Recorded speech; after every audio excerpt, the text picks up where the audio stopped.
DAP started in 1984, a very small grassroots organization, and unfortunately, literally all we could do is help people die. And at that time, you couldn't use the word AIDS. I mean, Desert AIDS Project was called Community Counseling Associates because you couldn't put the word AIDS in the phone book. Donors wouldn't write a check with the word AIDS on it. Steve was very courageous. He lived as an out gay man at a time when that wasn't necessarily popular, but I think there was great strength for him in his notoriety and his celebrity.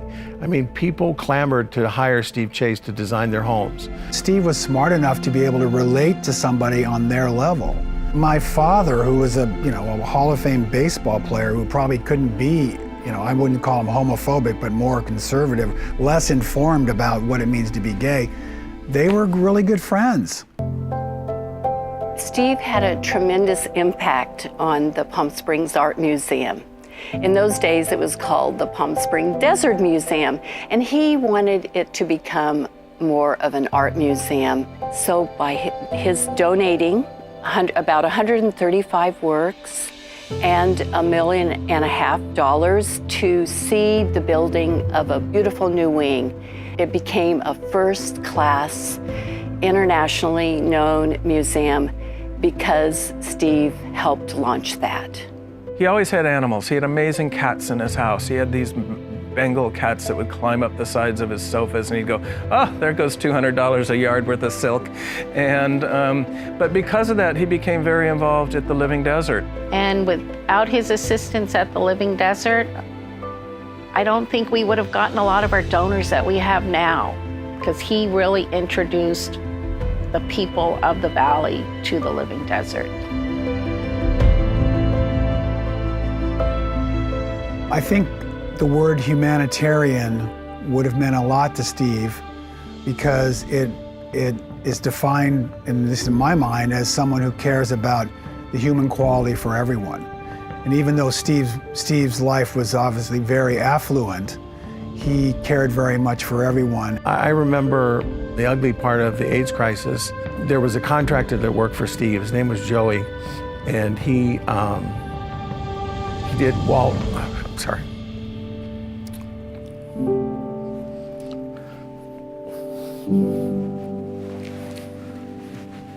And he did wall texturing, and Steve used them on a lot of his jobs.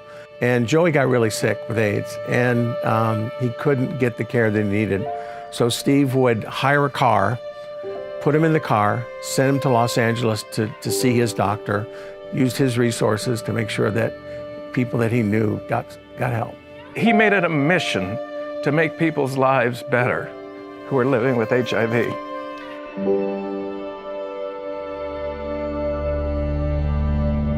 Probably the most public recognition that Steve made about his condition was the very first gala at the McCallum prior to the first Steve Chase Awards, where he and Joan Kroc and Betty Ford were all honored.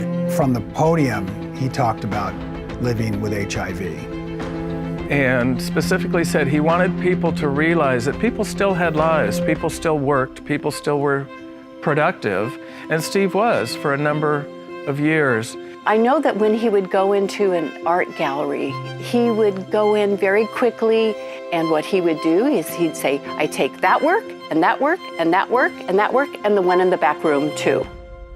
Stephen would have these lights in his eyes and this smile like a kid, and he said, oh my goodness, he said, my favorite clients are those who just went public because the money's come in so fast, it can go out just as fast and they don't even complain. So he went to the lot, and it was midday, and Stephen said, wait here for a second. And he went to all four corners of the lot and peed on each of the four corners. And he came back to me and he said, Tom, the job's mine, let's go to lunch. I think he would be very proud of what's been accomplished through the Desert AIDS Project because it treats the whole body. It's not just the disease. You have pet sitters, you have people that will pick up a client and get them to their appointments. You have someone who will go buy groceries for them. You have housing now. You got the beautiful housing facility right behind DAP for those that can't afford homes. Free counseling, everything that you could think of that a patient would need is at that facility. I think today, as we sit and we celebrate 25 years of this event and 34 years of the Desert Age Project, we're talking about Steve, who died 25 years ago, and his philanthropy to Desert Age Project and other organizations have allowed us to expand tremendously, to provide caring, loving services and health care to about 5,000 people in the Coachella Valley. So it's a dramatic impact for the Coachella Valley.